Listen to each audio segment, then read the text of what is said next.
नमस्कार विद्यार्थियों, मैं दुर्गेश शर्मा क्लास 10th के साइंस में फिजिक्स की ऑनलाइन क्लास में आपका स्वागत करता हूं। हमने इससे पहले जो टॉपिक पढ़ा था वो था magnetic effect of electric current, विद्युत धारा का चुंबकीय प्रभाव।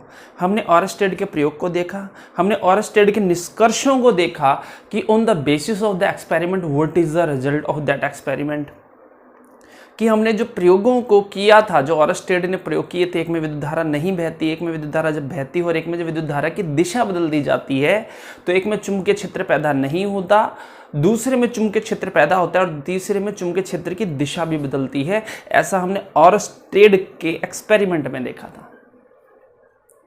ऑरस्टेड के एक्सपेरिमेंट के बाद हमने इसके निष्कर्षों को देखा था कि इसके निष्कर्ष क्या निकले थे। मैंने बताया था ऑरस्टेड, डेनमार्क के जो साइंटिस्ट जो ऑरस्टेड थे, 1820 में जब उसने एक्सपेरिमेंट किए तो 1830 में फैराडे हुआ था, मैक्सवेल हुआ था। उन्होंने विद्युत धारा का जो चुंबकीय प्रभाव है उस पर यह पता चला था कि विद्युत धारा के कारण अगर चुंबकीय क्षेत्र उत्पन्न होता है तो चुंबक के कारण विद्युत धारा भी उत्पन्न होगी। और इस पर उन्होंने काफी एक्सपेरिमेंट किए और इस एक्सपेरिमेंट में उन्हें सफलता भी मिली। ठीक है, तो यही है इलेक्ट्रोमैग्नेटिक इंडक्शंस में हम बहुत कुछ पढ़ते हैं, वो जो हायर क्लासेज में पढ़ेंगे। तो आज 10th में हमने बताया था कि चुंबकीय क्षेत्र को हमने बात किया था और चुंबकीय क्षेत्र की बात की थी और चुंबकीय क्षेत्र की दिशा को ज्ञात करने के नियम हैं वो आज हम पढ़ेंगे। ठीक है, तो चुंबकीय क्षेत्र की दिशा को ज्ञात करने के नियम।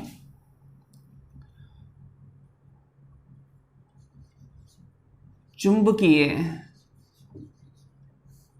क्षेत्र की दिशा को ज्ञात करने के नियम। ठीक है, the laws to the find the direction of the magnetic field. इसका मतलब क्या, हमें यह पता था जब किसी भी चालक में विद्युत धारा बहती है तो चुंबकीय क्षेत्र उत्पन्न होता है उसके चारों ओर।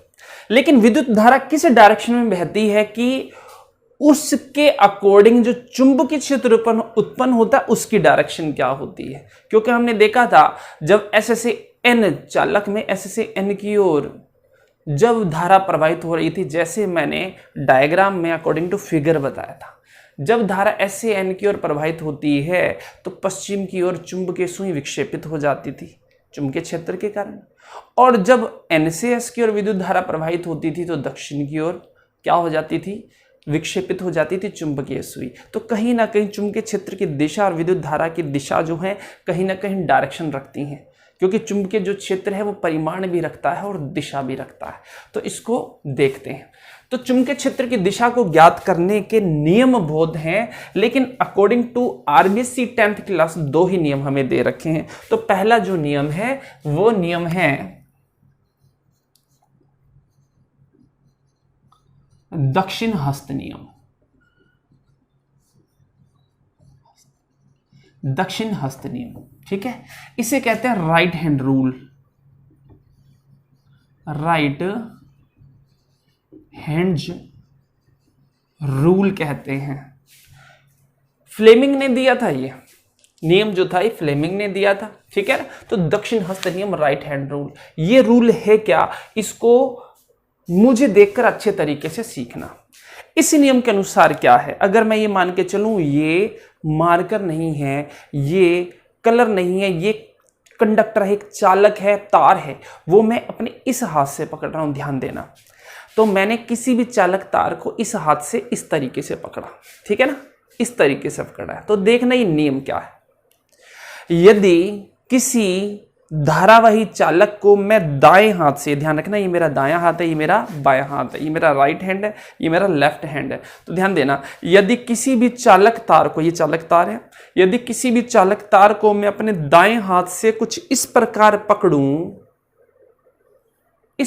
पकड़ूं, ध्यान देना कि अंगूठा यदि धारा की दिशा को व्यक्त करो और अंगूठा है ऊपर की साइड और यहां धारा बह रही है, अगर धारा ऊपर की ओर बह रही है तो ध्यान देना मैं क्या कहता हूं, यदि अंगूठा धारा की दिशा को व्यक्त करे तो मुड़ी हुई उंगलियां, देखो ये उंगलियां मुड़ी हुई हैं, तो मुड़ी हुई उंगलियों की दिशा चुंबकीय क्षेत्र की दिशा को व्यक्त करेंगे।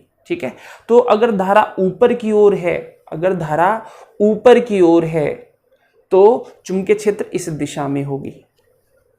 अगर धारा तुम्हारी ओर है, क्योंकि अंगूठा अब तुम्हारी ओर है, तो चुंबकीय क्षेत्र, अगर विद्युत धारा तुम्हारी ओर होगी, सभी बच्चों की ओर होगी विद्युत धारा, ध्यान देना करंट ना आ जाए तुम सबको, ठीक है ना।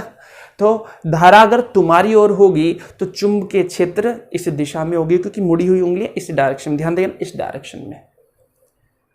अगर विद्युत धारा मेरी ओर है, क्योंकि अंगूठा मेरी डायरेक्शन में है, तो चुंबकीय क्षेत्र की दिशा कुछ इस तरीके से होगी, क्योंकि मुड़ी हुई उंगलियां इस तरीके से हैं, इस तरीके से, ठीक है। और अगर इस डायरेक्शन में होंगी तो इस, तो ध्यान देना दक्षिण हस्त नियम क्या कहता है, यदि हम किसी भी धारावाही चालक तार को दाएं हाथ से इस प्रकार पकड़े कि अंगूठा धारा की दिशा को व्यक्त करे, तो मुड़ी हुई उंगलियां चुंबकीय क्षेत्र की दिशा को व्यक्त करेंगी। बहुत इंपॉर्टेंट है, काफी बार पूछा जाता है, मैं लिख देता हूं, वो ये है, यदि किसी धारावाही चालक को, कि चालक में धारा बह रही है, धारावाही चालक को दाएं हाथ से इस प्रकार पकड़ा जाए कि अंगूठा धारा की दिशा को व्यक्त करे, तब मुड़ी हुई अंगुलियां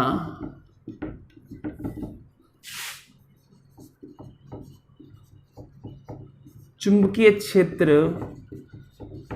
की दिशा को व्यक्त करेंगी,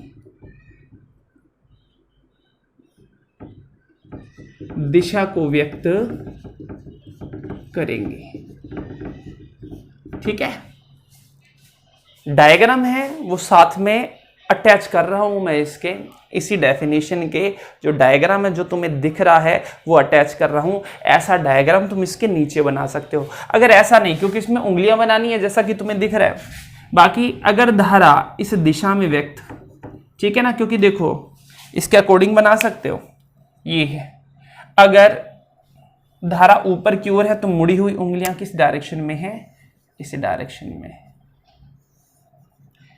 ये आई है, ये बी है, हम चुंबकीय क्षेत्र को बी से डिनोट कर देते हैं। अगर धारा ऊपर की ओर है तो चुंबकीय क्षेत्र की दिशा इस दिशा में होगी, अगर धारा नीचे की ओर है तो चुंबकीय क्षेत्र की दिशा जो होगी वो इस डायरेक्शन में होगी, ठीक है।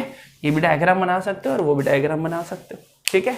तो ये इसकी परिभाषा है, करो इस नियम को।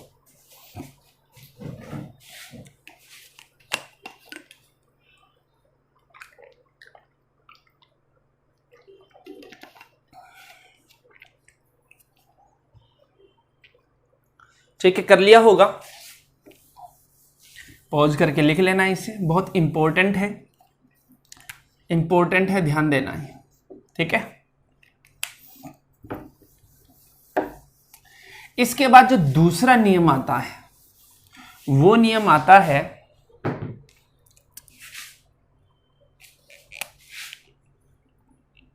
दक्षिणावर्त पेच का नियम। अगला जो है वो है दक्षिणावर्त पेच नियम, ठीक है। दक्षिणावर्त को हम कह देते हैं एंटी क्लॉकवाइज, तो दक्षिणावर्त पेच का नियम है, या इसे मैक्सवेल के कॉर्क स्क्रू लॉ कह देते हैं। ये मैक्सवेल कॉर्क स्क्रू लॉ भी कह देते हैं इसको, ठीक है। लेकिन तुम्हें ये रखना दक्षिणावर्त पेच का नियम, इस नियम की सहायता से भी हम चुंबकीय क्षेत्र और धारा की दिशाओं को डिफाइन कर सकते हैं, ठीक है ना। By the help of the Maxwell cork screw law we find the direction of electric current and the direction of magnetic field, ठीक है ना। तो हम ये देख सकते हैं, तो देखो ये नियम क्या है, इस नियम को भी हम देख लेते हैं। मैक्सवेल ने दिया था ये नियम क्या है इसको भी समझना। हमें जैसे पता है दक्षिणावर्त पेच का नियम है, तुमने देखा होगा हम किसी भी चीज को मैं इस एग्जांपल से बता रहा हूं, किसी भी चीज को, या हम क्या कह सकते हैं, किसी भी पेच को जब हम इस तरीके से घुमाते हैं, ध्यान देना, किसी भी पेच को इस तरीके से हम घुमाते हैं, यहां से देख लेना ये जो मार्कर का ढक्कन है, किसी भी पेच को जब मैं तुम्हारी डायरेक्शन में घुमाऊंगा इस तरीके से, तो पेच आगे की ओर बढ़ता है, यही है ना। जैसे दीवार की अगर मैं बात करूं तो दीवार में अगर मैं किसी भी पेच को इस तरीके से करूं, दीवार में किसी भी पेच को इस तरीके से करूं तो वो अंदर की ओर जाता रहता है, मतलब आगे की ओर बढ़ता रहता है, क्योंकि नुकीला पार्ट अंदर की ओर जाता है। मैंने इस बोर्ड को भी टांग रखा है तो कुछ इस तरीके से कर रखा है, ऊपर जो एसी है उसको भी अगर नट बोल्ट से मैंने बांध रखा है तो वो भी कुछ इस तरीके से ही कर रखा है, ठीक है। बोर्ड तुम्हें दिख रहा है यहाँ पर, तो ये चीज़ है। तो इसमें क्या है, जब भी हम किसी स्क्रू को इस तरीके से घुमाएं तो वो आगे की ओर बढ़ता है, ठीक है ना, और जब हम इस डायरेक्शन में घुमाएं तो पीछे की ओर बढ़ता है। तो हम यहां पर नोक की बात कर देते हैं, ये नोक है, वही नोक जो कि अंदर की ओर घुसती है। नुकीला पार्ट तो क्या है, बहुत इजीली दीवार के अंदर घुस जाता है, तो उसके अंदर कुछ चूड़ियां भी बनी होती है, जिसे कहते हैं पेच होता है, उसके अंदर चूड़ियां बनी होती है जो कि सहायता करती है अंदर घुसने में और जल्दी से बाहर ना निकले। तो देखो क्या होता है, यदि हम किसी दक्षिणावर्त पेच को, जिसमें चूड़ी कुछ इस तरीके से है कि एक निश्चित डायरेक्शन में जब हम उसे घुमाते जाते हैं, किससे, पेचकस की सहायता से, तो उसकी जो नोक आगे बढ़ती है तो हम ये मान के चलते हैं वो धारा की दिशा है। जो नोक है वो धारा की दिशा को व्यक्त करती है। अगर नोक आगे बढ़ती है, मतलब धारा की दिशा अगर इस तरीके से तुम्हारी ओर बढ़ती है, तो मैं जहां घुमा रहा हूं स्क्रू को, वो चुंबकीय क्षेत्र की दिशा को व्यक्त करती है। और अगर मैं इसे अपनी ओर घुमाऊं तो जो नोक है वो मेरी ओर आती है, मतलब धारा की दिशा अब इस डायरेक्शन में है, और अब कह सकते हैं जो घूमने की दिशा वो चुंबकीय क्षेत्र की दिशा को व्यक्त करती है। तो हम इस तरीके से समझ सकते हैं, हम ये मान के चलते हैं ये कोई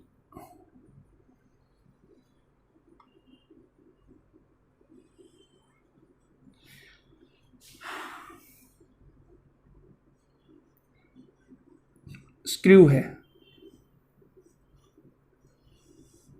ये कोई स्क्रू है, ठीक है, ये कोई स्क्रू है, इस पर इस तरीके से चूड़ियां हैं,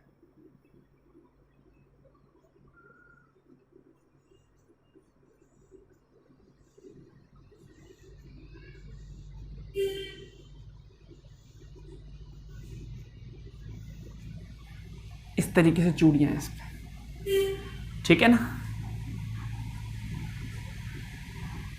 डायग्राम बना सकते हो। तो देखो, जब यदि पेच को इस तरीके से घुमाया जाए, ध्यान देना, पेच को यदि इस तरीके से घुमाया जाए, अगर हम पेच को इस तरीके से घुमा रहे हैं, ऐसे घुमाएंगे, अगर हम पेच को, ये नुकीला पार्ट है, अगर इस तरीके से घुमाएं तो अंदर की ओर घुसता जाएगा। अगर इसकी नोक धारा की दिशा को व्यक्त कर रही है तो इसके घूमने की दिशा, जो मैं इस तरीके से घुमा रहा था, वो चुंबकीय क्षेत्र की दिशा को व्यक्त करेगी। अगर ये वाली जो दिशा है, ये अगर धारा की दिशा को व्यक्त कर रही है, तो इसके घूमने की दिशा, मतलब ये जो दिशा है, ये चुंबकीय क्षेत्र की दिशा को व्यक्त करेगी, ठीक है ना। और अगर मैं धारा की, मतलब इसको नीचे की ओर लेकर आऊं, तो अगर ये पेच बाहर की ओर आएगा या खुलेगा तो नीचे है, तो उसमें चुंबकीय क्षेत्र की दिशा भी बदल जाएगी, क्योंकि धारा की दिशा बदलने से चुंबकीय क्षेत्र की दिशा बदल रही है। इसलिए वो जो एक्सपेरिमेंट था वहां पर भी ऐसा हो रहा था, ठीक है। तो इस नियम को अगर लिखना चाहे तो कैसे लिख सकते हैं, देखो, इस नियम को लिखना चाहे तो, यदि दक्षिणावर्त पेच को इस प्रकार घुमाया जाए, इस प्रकार घुमाया जाए कि पेच की नोक, पेच की जो नोक है विद्युत धारा की दिशा को व्यक्त करे, की दिशा को व्यक्त करे, तब पेंच के घूमने या घुमाने की दिशा की जो दिशा है वो किसको व्यक्त करेगी? चुंबकीय क्षेत्र की दिशा को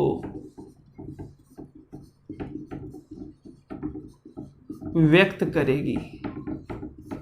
ठीक है, ये डायग्राम तुम बना सकते हो।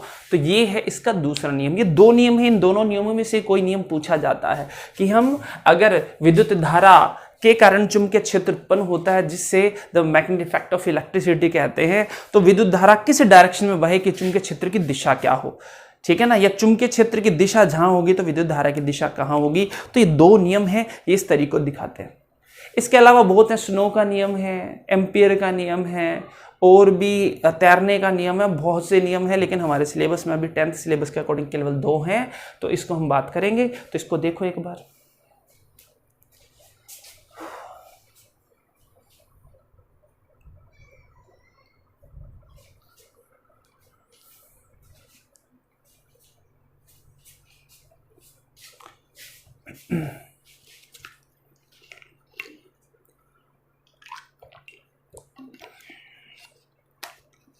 चलो, कर लिया होगा। ठीक है, कर लिया है।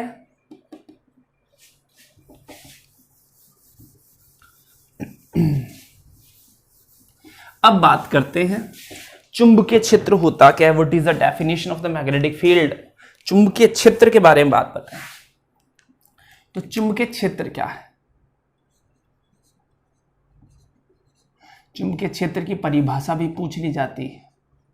देखो, एक तो होता है विद्युत धारा के कारण चुंबकीय क्षेत्र, और एक चुंबक के कारण भी चुंबकीय क्षेत्र होता है। ठीक है ना, दोनों में समानता भी है और कुछ विभिन्नताएं भी हैं, लेकिन अभी हम सिर्फ बात करेंगे चुंबकीय क्षेत्र की परिभाषा को कैसे लिखें। चुंबकीय क्षेत्र होता क्या है? चुंबकीय क्षेत्र को समझने के लिए हमें क्या करना पड़ेगा? चुंबक से इसको हम समझ सकते हैं। ठीक है ना, जैसे अगर हम बात करें, ये हमारे पास कोई चुंबक है,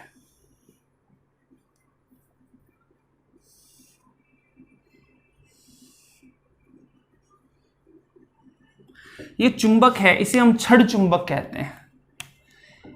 इसका जो सिरा उत्तर की ओर रहता है उसे उत्तरी सिरा, और जो सिरा दक्षिण की ओर रहता है उसे दक्षिण सिरा कहते हैं। क्योंकि जब किसी भी छड़ चुंबक को हम स्वतंत्रता पूर्वक लटका दें तो वो उत्तर और दक्षिण दिशा में ही ठहरती है। इसका जो सिरा उत्तर की ओर ठहरता है वो उत्तरी सिरा, जो दक्षिण की ओर ठहरता है वो दक्षिणी सिरा कहलाता है। पृथ्वी में भी इस तरीके का, क्योंकि पृथ्वी भी एक तरह का चुंबक है, इसमें भी भौगोलिक उत्तर और दक्षिणी उत्तर जो इसमें स्थित होते हैं, लेकिन वो बाद की बात है।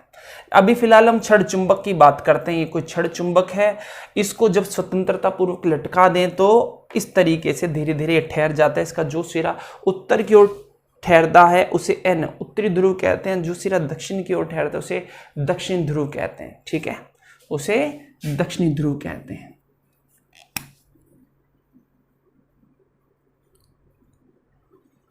ये ध्रुव होते हैं, यहां पर चुंबकत्व का मान बहुत ज्यादा होता है, ये एन ये एस। ठीक है, अब क्या है, चुंबक हमेशा लोहे की वस्तुओं को अपनी ओर आकर्षित करता है। जो मर्जी देख लो तभी करेगा। क्यों? क्योंकि इसमें से सतत लगातार चुंबकीय क्षेत्र रेखाएं गुजरती रहती हैं, जो कि कुछ इस तरीके से गुजरती हैं। अगर चुंबक के बाहर की ओर देखें तो कुछ इस तरीके से।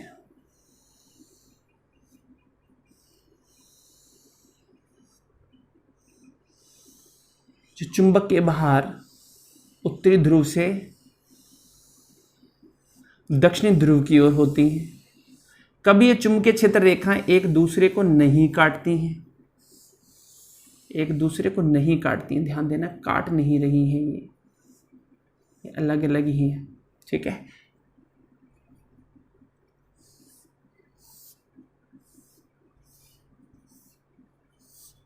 तो देखो, चुंबक के बाहर ये जो रेखाएं होती हैं ये उत्तरी ध्रुव से दक्षिणी ध्रुव की ओर गति करती हैं,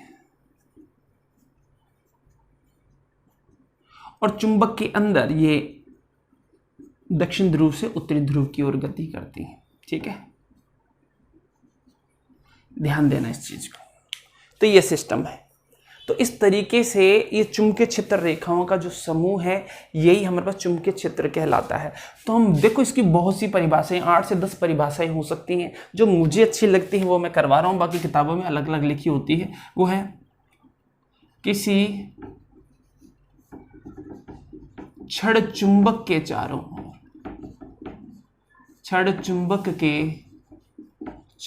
ओर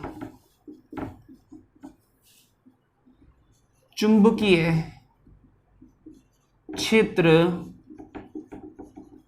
रेखाओं का जाल, रेखाओं का सतत समूह भी कह सकते हैं, लगातार समूह, चुंबकीय क्षेत्र कहलाता है। चुंबकीय क्षेत्र कहलाता है। ठीक है, तो यहां से यहां तक ये चुंबकीय क्षेत्र है, जहां तक ये चुंबकीय क्षेत्र रेखाएं अपनी सीमा बनाती है, जहां तक इनका अस्तित्व होता है। दूसरी परिभाषा भी हम लिख सकते हैं, ठीक है ना, ये काल्पनिक रेखाओं का समूह हो सकता है। हम ये भी लिख सकते हैं चुंबकीय क्षेत्र रेखाओं का या काल्पनिक रेखाओं, चुंबकीय क्षेत्र की जगह चुंबकीय क्षेत्र रेखाओं या फिर काल्पनिक रेखाओं, यहां पर लिख सकते हैं काल्पनिक रेखाओं। ठीक, काल्पनिक रेखाओं या चुंबकीय क्षेत्र रेखाओं, सतत समूह चुंबकीय क्षेत्र कहलाता है। ठीक है ना, या फिर हम कह सकते हैं ये तो है अकॉर्डिंग टू दिस फिगर। इसके अलावा अगर कहीं पर भी चुंबकीय क्षेत्र पैदा होता है वो छड़ चुंबक के कारण हो सकता है, या किसी भी चालक में अगर विद्युत धारा प्रवाहित होती है तो उसमें भी चुंबकीय क्षेत्र पैदा हो सकता है। तो उसको दिखाने वाली एक परिभाषा है जो कि छड़ चुंबक और विद्युत धारा जो बहती है किसी चालक में, तब कोई चीज चुंबक बनती है, दोनों का समावेश होता है और इसमें केवल इसी की परिभाषा ही फिट बैठती है। तो मतलब चुंबकीय क्षेत्र की परिभाषा में जो मर्जी परिभाषा लिख लो, ठीक, अकॉर्डिंग टू दिस चैप्टर अगर हम बात करें तो एक ऐसी परिभाषा जो कि चाहे छड़ चुंबक के अकॉर्डिंग हो चाहे किसी चालक में विद्युत धारा प्रवाहित हो, उसके लिए जो फिट बैठती है वो परिभाषा मैं तुम्हें लिखवा रहा हूँ। बाकी तुम कोई भी परिभाषा लिखो, सारी परिभाषाएं बिल्कुल ठीक है, मैं अपने अकॉर्डिंग करवा रहा हूँ। ठीक है, वो ये है यदि या एक ऐसा क्षेत्र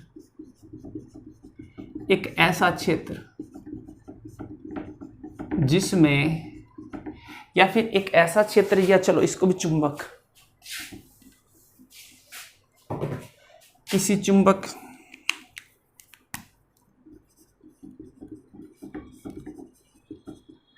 छड़ चुंबक या धारावाही चालक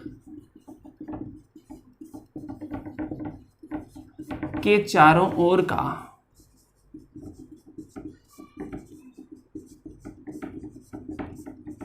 वह क्षेत्र जिसमें कोई अन्य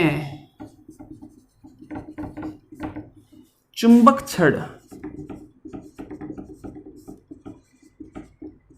या धारावाही चालक बल अनुभव करे,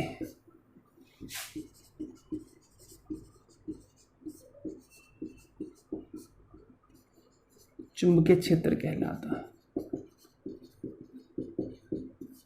चुंबकीय क्षेत्र कहलाता है। ठीक है, तो ये दोनों ही परिभाषाएं हैं जो इस पे फिट बैठती हैं। ठीक है, तो आज जो हमने किया वो to find the direction of the magnetic field and the electricity current, और उसके बाद जो हमने किया वो मैग्नेटिक फील्ड। ठीक है, तो दोनों परिभाषाएं कोशिश करना है इस परिभाषा को लिखो, ये भी परिभाषा बिल्कुल ठीक है, इसके अलावा और भी परिभाषाएं हो सकती हैं। तो हमें किसी चीज़ को बहुत अच्छे तरीके से समझना है, तो ध्यान देना। तो चुंबकीय क्षेत्र की दिशा को ज्ञात करने के नियम में दक्षिण हस्त नियम बहुत इंपॉर्टेंट है। बाकी मैक्सवेल का कॉर्कस्क्रू नियम भी पूछ लिया जाता है और चुंबकीय क्षेत्र की परिभाषा भी पूछ ली जाती है। ठीक है, तो ये चीज़ तुम्हें आज याद रखनी है। आज के लिए इतना ही, बाकी करेंगे बाद में। ठीक है।